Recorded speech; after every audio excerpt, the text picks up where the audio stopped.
Nuti Oromoodha onni sanyii leencaa mootiin goota diinaa abbaa booda leencii bedaggada dhufee kasu taala dhufee kadidicha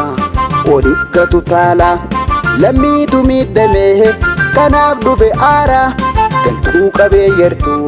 shaham godhe daara gantuu qabee yertuu shaham godhe daara.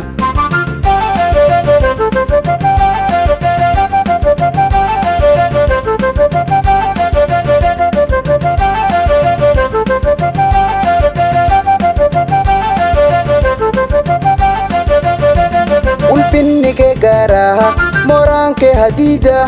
jajjabduu abookoo jabduu akka sibiila jajjabduu abookoo jabduu akka sibiila lolii bohin lollaa injifannoon gallaa abboon kolaan lolaa akkam samii deeysa darbaate haleellaa lafatti harcaasa boree hamma jaasa maqaatti moggaasa abbaa abookoo tooftaa dandukaasan injifannoo cimsa qaqallola ijoolleen dhamudhiin sinnaara hafuuratti kuttee gadheen malabbaasa hafuuratti kuttee gadheen malabbaasa.